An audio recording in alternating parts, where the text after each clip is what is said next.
అది 1947 రోజువెల్ న్యూ మెక్సికోలో ఒక strange crash జరిగింది. ఆ ప్రమాదం జరిగే టైంలో అక్కడున్న లోకల్ ఫార్మర్స్ ఆ దృశ్యాన్ని చూసి చాలా భయపడిపోయారు. వారేమని చెప్పారంటే అదేదో విచిత్రమైన షేప్ లో ఉంది, ఒక పెద్ద రౌండ్ ఇనుప ముక్కలా చాలా పెద్దగా ఉంది, నేరుగా గాల్లో నుంచి నేల మీద పడిందన్నారు. గవర్నమెంట్ కూడా మొదట్లో ఒప్పుకుంది, yes it's a flying disc అని. కానీ 24 గంటల్లోనే మాట మార్చింది, లేదు ఇది జస్ట్ నార్మల్ వెదర్ బెలూనే అని. అక్కడ నుంచే ఏలియన్స్ రూమర్ స్టార్ట్ అయ్యాయి అండ్ ఎంతో మంది కాన్స్పిరసీ థియరీస్ ని చెప్పుకున్నారు.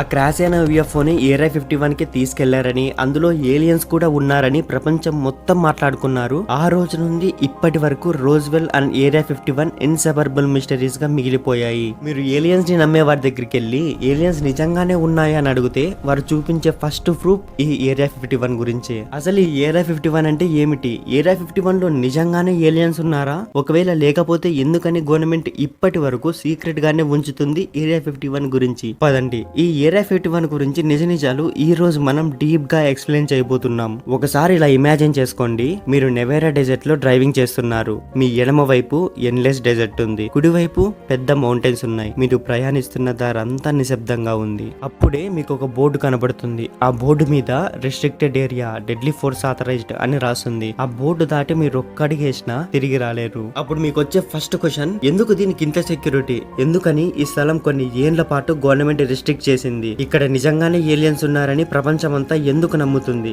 ఇలాంటి ప్రశ్నలతో మీ బ్రెయిన్ నిండిపోతాది. ఇదేం సాధారణమైన బేస్ కాదు, ఇది ఏరియా 51. ఇక్కడ నిజంగానే ఏలియన్స్ పై ఎక్స్పెరిమెంట్ జరుపుతారా, లేక ఇది ఒక మ్యాసివ్ గవర్నమెంట్ కవరప్ప?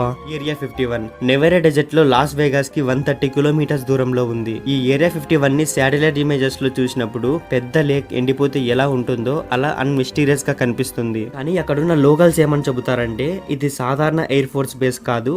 ఏరియా 51 కి ఎంటర్ అయ్యే కొన్ని కిలోమీటర్స్ దూరం నుంచే మనకి warning boards, motion sensors, hidden cameras కనపడతాయి. అంతేకాదు అక్కడి సెక్యూరిటీ గార్డ్స్ కంట పడితే చాలు, ఎవరైనా దగ్గరికి వెళ్తే వెంటనే జీప్స్ వేసుకొని వచ్చి ఆపేస్తారు. కొన్నిసార్లు అయితే బ్లాక్ హెలికాప్టర్స్ కూడా వస్తాయి. అందుకే అక్కడున్న లోకల్స్ ఎప్పుడు ఒకే ప్రశ్న అడుగుతారు, అసలు ఏం దాచిపెడుతున్నారా దాంట్లో అని. 90s 50s నుంచి 60s మధ్యలో అక్కడున్న లోకల్స్ కి అప్పుడప్పుడు స్ట్రేంజ్ లైట్స్ కనపడతాయట. సౌండ్ లేకుండా డెజర్ట్ పై దూసుకెళ్తూ జిగ్జాగ్ ప్యాటర్న్స్ తో ఫ్లై అయ్యే ఆబ్జెక్ట్స్ ని చూసామని చెప్పారు. కొంతమంది పైలట్స్ కూడా అడ్మిట్ చేశారు, మేము అన్ఐడెంటిఫైడ్ క్రాఫ్ట్స్ చూసామని. ఈ రిపోర్ట్స్ రూమర్స్ ని మరింత స్ట్రాంగ్ చేశాయి. ఏరియా 51 లో ఏలియన్ ప్లేస్ క్యాప్స్ ఉన్నాయని, వాటిని టెచ్ చేస్తున్నారని అందరూ నమ్మారు. ఇదంతా చాలదన్నట్లు ఇంకో షాకింగ్ నిజం బయటపడింది. 1989 లో ఒక షాకింగ్ ఇంటర్వ్యూ వచ్చింది. ఆ ఇంటర్వ్యూలో బాబ్ లాజర్ అనే వ్యక్తి చెప్పిన మాటలకు ప్రపంచమంతా ఏరియా 51 వైపు చూసింది. అతను ఏమని చెప్పారంటే, నేను ఏరియా 51 లో పని చేశాను, అక్కడ 9 ఏలియన్ స్పేస్ క్రాఫ్ట్స్ ఉన్నాయి, వాటి ప్రొపల్యూషన్ సిస్టమ్ ని మేము స్టడీ చేశాము అని చెప్పారు. అంతేకాదు బాబ్ లాజర్ కొన్ని షాకింగ్ డీటెయిల్ చెప్పారు. అతడు ఏమని చెప్పారంటే alien crafts anti gravity reactors తో వర్క్ అవుతున్నాయి అండ్ ఈ ఏలియన్ స్పేస్ క్రాఫ్ట్స్ లో మన అర్త్ లోనే లేని అన్నోన్ ఎలిమెంట్ 115 ని వాడాడు. యుఎస్ సైంటిస్టులు వాటిని రివర్స్ ఇంజనీరింగ్ చేసి కొత్త ఎయిర్ క్రాఫ్ట్స్ ని క్రియేట్ చేయాలనుకుంటున్నారని చెప్పారు. ఆయన స్టేట్మెంట్ విన్న వెంటనే ప్రపంచం అంతా డివైడ్ అయింది. కొందరు నమ్మారు, కొందరు అతను అబద్ధాలు చెప్తున్నారన్నారు. కానీ ట్విస్ట్ ఏమిటంటే ఇంటర్వ్యూ జరిగిన కొన్ని ఇయర్స్ తర్వాత సైంటిస్టులు నిజంగానే 115 ఎలిమెంట్ ని డిస్కవర్ చేశారు. అంటే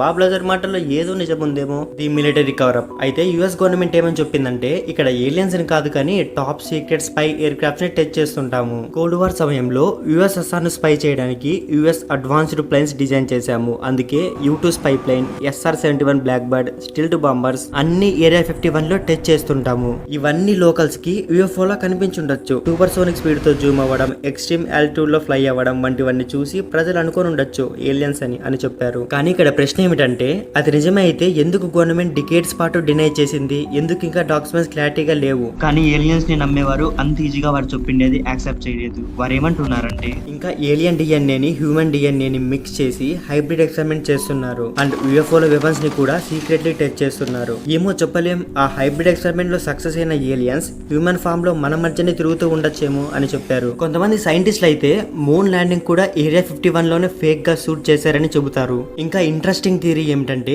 ప్రజెంట్ మన ప్రపంచంలో ఉన్న computers, internet, lasers, fibre optics ఈ టెక్నాలజీ అంతా రోజ్వెల్ క్రాష్ లోని ఏలియన్ క్రాఫ్ట్ నుంచి డెవలప్ చేశారని చెబుతారు. ఒకసారి ఆలోచించండి, ఎందుకంటే హ్యూమన్ టెక్నాలజీ శతాబ్దాలుగా స్లోగా గ్రో అవుతూ సడన్ లాస్ట్ 70 years లోనే ఇంత అడ్వాన్స్డ్ గా ఫాస్ట్ గా గ్రో అయింది. ఇది కోఇన్సిడెన్సేనా లేక నిజంగానే ఏలియన్ టెక్నాలజీ వాడారా? 2013లో ఫైనలీ CIA ఇంట్రాగేషన్ చేసి ఏమని చెప్పిందంటే ఎస్ ఏరియా 51 అనేది ఉంది, కానీ అది కేవలం కేవలం ఎయిర్ క్రాఫ్ట్ టెస్టింగ్ చేసే ఫెసిలిటీ మాత్రమే అని చెప్పింది. కానీ అదే CIA కొన్ని డికేట్స్ పాటు ఈ ఏరియా 51 బేస్ ఉందనేదే దాచిపెట్టింది. కొన్ని లీక్డ్ శాటిలైట్ ఇమేజెస్ లో అండర్ గ్రౌండ్ కి వెళ్లే రోడ్స్, హిడెన్ రన్వేస్ క్లియర్ గా కనిపించాయి. అక్కడ పని చేసి రిటైర్డ్ అయిన ఎంప్లాయీస్ కూడా మేము ఈ ప్రపంచానికి చెందని ఆబ్జెక్ట్స్ మీద పని చేశామని చెప్పారు. ఇవి ఏలియన్ రూమర్స్ ని మరింత ఫైర్ చేశాయి. సో 2 ఎక్స్ట్రీమ్ సైడ్స్ ఉన్నాయి. సైడ్ 1 ఏరియా 51 లో ఏలియన్స్ ఉన్నాయి, UFOs మీద ఎక్స్పెరిమెంట్ జరుపుతున్నారు. సైడ్ 2 ఇది కేవలం మిలిటరీ బేస్ టాప్ సీక్రెట్ మాత్రమే. కానీ ఒక అన్బిలీవబుల్ ఫ్యాక్ట్ ఉంది, గవర్నమెంట్ ఇప్పటికీ స్టిల్ పూర్తి నిజమేంటో చెప్పలేదు. కొన్ని ఏళ్లు గడిచినా కూడా ఇప్పటికీ ప్రాపర్ డాక్యుమెంట్స్ లేవు. అంటే నిజంగానే ఏదో దాచిపెడుతున్నారు. ఏరియా 51 ప్రపంచంలోనే మోస్ట్ సీక్రెటివ్ ప్లేస్. అక్కడ ఏలియన్స్ నిజంగానే ఉన్నారా? UFOలపై నిజంగానే ఎక్స్పెరిమెంట్ జరుగుతున్నాయా? నిజం ఇంకా బయటపడలేదు. అందుకే ఏరియా 51 వరల్డ్లోనే మోస్ట్ బిగ్గెస్ట్ అన్సాల్వ్డ్ మిస్టరీగా మిగిలిపోయింది. సో మరి మీరేమంటారు? మీ ఒపీనియన్ కామెంట్లో చెప్పండి. ఇలాంటి సస్పెన్స్ఫుల్ మిస్టరీ స్టోరీస్ కోసం మన ఛానల్ని సబ్స్క్రైబ్ చేసుకోండి. నెక్స్ట్ వీడియోలో ఇంకో మైండ్ బ్లోయింగ్ సీక్రెట్తో మరీ కలుద్దాం. లైక్ ముఖ్యం బిగులు.